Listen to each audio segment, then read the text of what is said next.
Good morning, Store Nation. How are you? It is Wednesday morning, and we have another dilly dang great episode for you today. Right, firstly, if you're not subscribed to my newsletter, MrSelfStorage.com, please go over there, put your email address in. There's a daily newsletter, there's a self-storage tip, business tip, whatever it may be. As you know, I spend hundreds of thousands of pounds I did last year. Am I going to do it this year? Hundreds of thousands of pounds, hundreds of thousands. Over 100,000, I think is more like it. This year, probably not, but it's 70 or 80,000 pounds that I'm spending this year on coaching, mentors, masterminds. And so I try to learn as much as possible. I read over a book a week.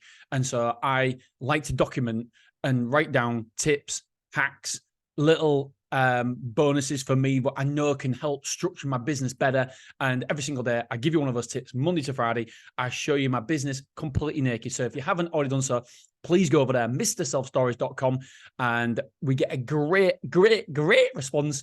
A massive 70% open rate, which is just, it's unbelievable. And furthermore, I've got my first hater. I love it. I've got this one person. Don't know who they are because at the bottom of my email, I put, how did we do? Fucking great, meh, or get a proper job. And every morning, first thing they put, let's get a proper job. First time I'm thinking, well, let's get a proper job or get a proper job. They must have unsubscribed. Nope, they haven't unsubscribed. So the second morning, it's there again. I'm like, oh, they unsubscribed again. And I just keep checking every morning to make sure that they haven't unsubscribed. And I'm like, get in there. It's wonderful because I don't know. You haven't really made it until you've got a hater. And luckily, I've got nobody who seems to, somebody probably dislikes me, and I've never known about it. But this person seems to dislike me. So, yeah, I finally made it. Right, today, I want to talk to you about, I don't know if you can see my fingers, if you're watching on video, I'm pointing. A guy called Corey Sylvester. If you haven't, he's got a weekly newsletter about self-storage. Really good. He is definitely more educated than me in terms of the way he writes and the way he structures it, the data. Brilliant, on point, and just really good person to follow. So that's Corey Sylvester. Excuse me. I wrote about him in my newsletter a number of times because some of the information he puts out is incredible. His tagline underneath his name is bootstrapped to seven-figure self-storage data company, currently building a £500 million in storage, £500 million business in storage. He's got, I think he was a founder of Radius Plus. I'm not 100% certain because I haven't put it in his thingy, but I'm sure from knowledge, he does Radius Plus. And by the way, if anybody wants to do the equivalent as Radius Plus in the UK, happy to partner, help, whatever. You do the work, I'll promote it. Bingo. And personally, on a personal front, I would love that Radius Plus to be in England. And at the minute, it's not. So if anybody would do that in England, it'd be much appreciated because it'd make my job a hell of a lot easier. However, if it's easier, then I suppose it's more competitive because at the minute we've got to do all the digging ourselves, where Radius Plus finds all the information that you could possibly need for validating the self-storage. Anyway, Corey put out a message on LinkedIn, and it was so profound, so simple, but it just simplifies the whole process. I'm going to take a swig of my tea. 1 second. Right. Self-storage is a commodity. Oh, love the way he started that. See, straight away, he's a writing genius. Well, I don't know about genius, but he's really good because the idea of writing content and writing is the first line should make you read the second line. The second line, the purpose there is just to get to the third line, and so on and so forth. Self-storage is a commodity. Ooh, what do you mean, Corey? I love it. All customers want is a clean storage space less than 15 mins away. They don't care about brand. They don't care about amenities. So how do you win? Data. Find the areas with the greatest mismatch between supply and demand. And Jojo, my awesome VA, if you could tag in Corey Sylvester, that will be awesome. Much appreciated. Just because I always say to somebody, do you mind me using your content and stuff? And I'll always give, because no one ever believed me, I'll always give you guys recognition, whoever it is. So Already not spoke to him, but already messaged him numerous times saying, I'm going to put this in my newsletter, do you mind? And he's always great about it. Right, so simple message, but it's so profound and so correct. And sometimes we overcomplicate, we overthink things when we're looking at new self-storages. I'm going to read it again. Self-storage is a commodity. All customers want is a clean storage space less than 15 mins away. They don't care about brand. They don't care about amenities. So how do you win? Data. Find the areas with the greatest mismatch between supply and demand. I love it. So here's my comments here. This is a post from Corey a few weeks ago. If you follow him, you really, really should. Some real gems out there. I personally love it.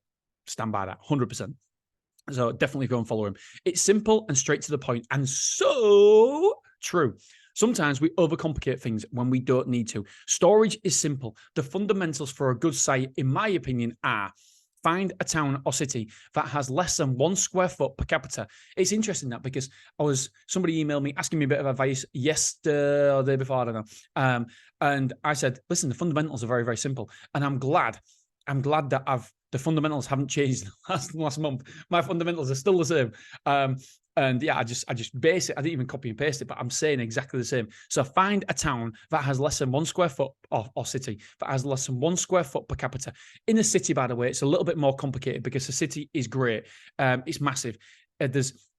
So you've got to find segments, areas of the city. So in a town, dead easy, because a town is normally you can travel around a town in 15 minutes. So it all comes into play. However, when you are doing it in a city, the 15-minute drive time is different, the different areas. And so, for example, Armadillo, I don't really count that square foot that Armadillo has for Hull compared to my square foot because we're completely different ends of town.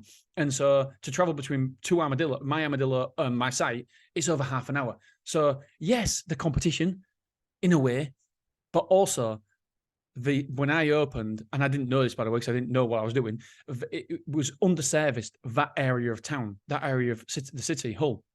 And so you can be very, very careful when you look at the square footage of a city compared to a town, because you can't, in a town, you can take the whole of the town, depending on how big it is, but mainly you can, the towns that I look at. So for example, Beverley, you can take the whole town because it's only a 35,000 population. But if you're looking at Hull, 330,000 population, then you can't take the whole city because it just doesn't work the drive time. Hopefully I've explained that enough. Right, so number one, find a city or town that, I've said this 3 times, less than 1 square foot per capita, including the square foot that you will bring to the market. That is so important, because most people don't include the square foot they're going to add. So when I was doing Mansfield, I was like, oh my God, it's underserviced. Oh my God, it is really, really, really, really, really underserviced. And then someone said to me, yeah, but what about the square foot you're going to bring? I'm like, don't. It's still underserviced. But yeah, you've got to add in your square foot that you're bringing, or your potential square foot that you're bringing. Number 2 is find a convenient location on or just off a main road. Now, this is going to become more and more and more important. I am convinced of it.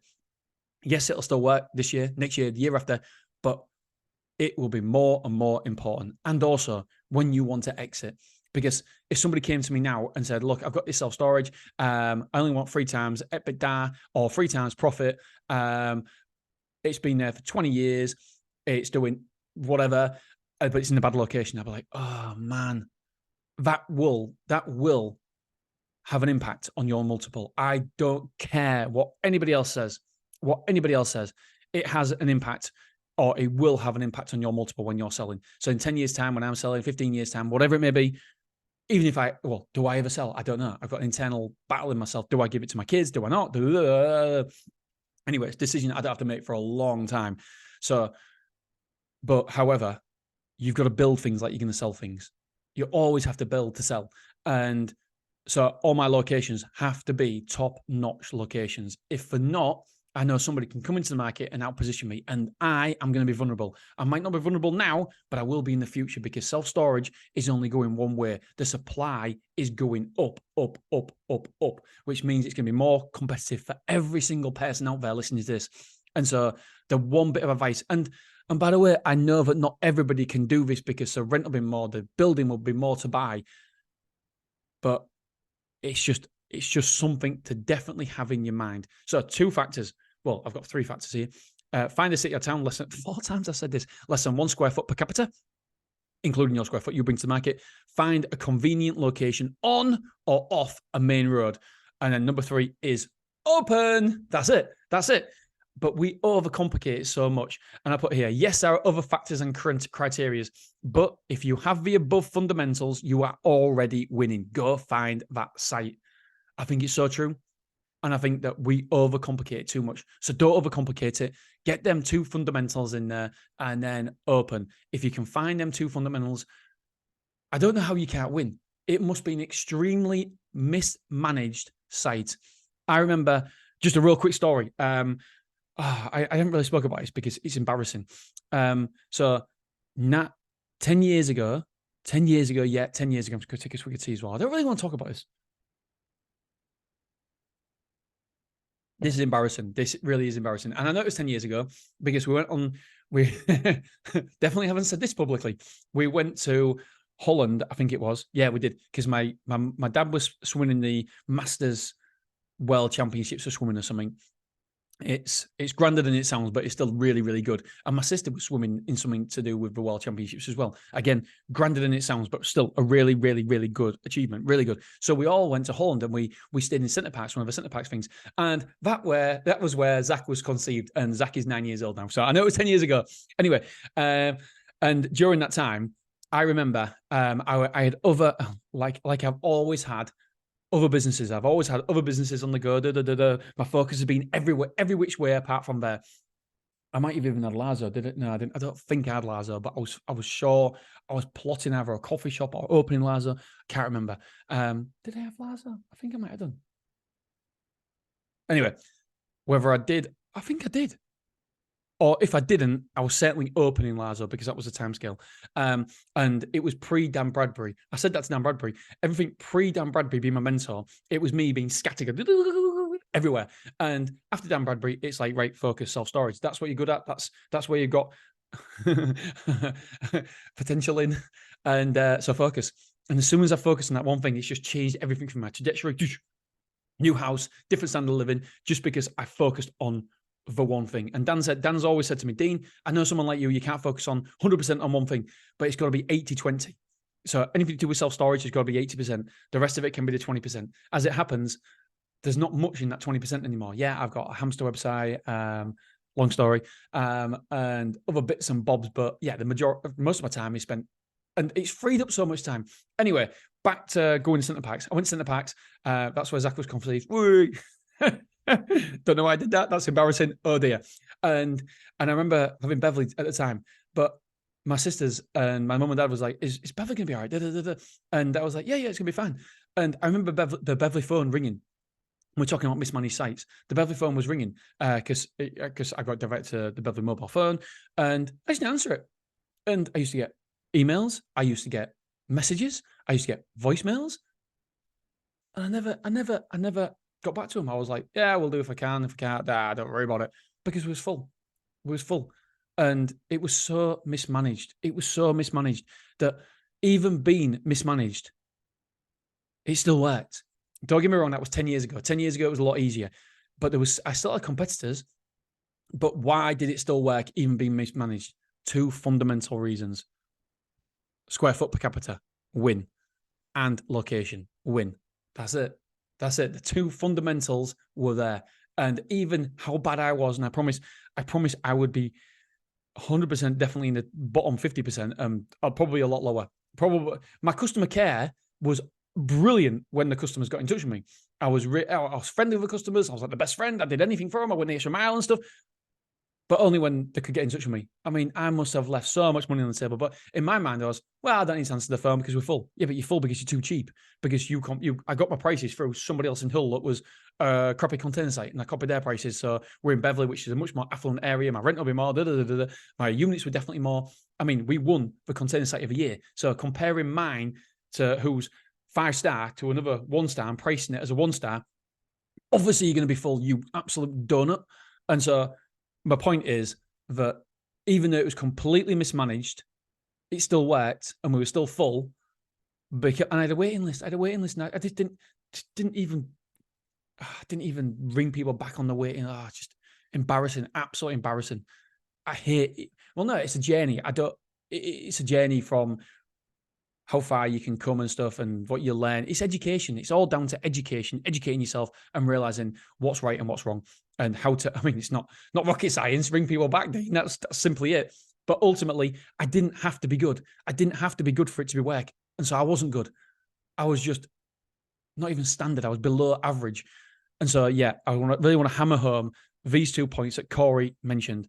Find a town or city that has less than 1 square foot per capita. Beverly had miles less, and find a good location, and you are going to win, even if it's mismanaged, like mine was, which it 100% was and was 100% full. Anyway, hopefully that is, it clears the way for you. It just clears, because so everybody, it's just, I speak to somebody and about opening the site, and they're like, yeah, but this and this and this, and it's like, right, let's pull it back. First of all, the fundamentals. Add the fundamentals there. Do you know the drive time? Have the population, the drive time, etc. And there's loads of useful tools about it. Keep watching this, and I'll do. I've done podcasts about them before. I'll put in my newsletter. Ultimately, I do this because I genuinely, it's changed my life as self-storage. And I'm not one of these people who want to pull a ladder up behind me and say, "See you later, suckers. You can just do what you want and good luck." I think that if we, because I do get a lot of grief now from people saying, why do you give out some information? You're making more competition for yourself. And I get it, but we're educating, and a rising tide raises all boats. And so if we educate everybody out there and everybody knows not to come into markets that are overpopulated, then we can all have a massive slice of this pie, and we can all eat, be fat and be jolly and be merry.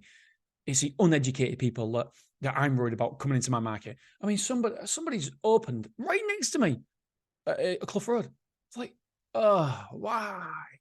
But I don't think it's going to affect us too much. But again, uneducated, they have no concept about square foot. I mean, I know how hard that area is. That area is so competitive, and we're right at the forefront. We've outpositioned everybody, and our prices are low, and we're still only 72% full, 71% full at the minute.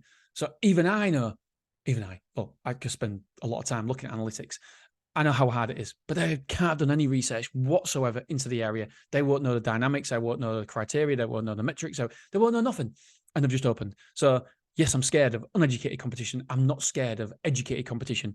And also, it's changed my life, changed my family's life. And if I can do that if it helps one other person change their life, and I mean, most family arguments are caused by money. And if we can take that money problem away, then it's unbelievable. So yeah, that's why I do it. All right. I love you. I appreciate you, my friends. And don't forget to sign across to MrSelfStorage.com. And if you are a hater, I love you. Thank you. See you later. Bye-bye.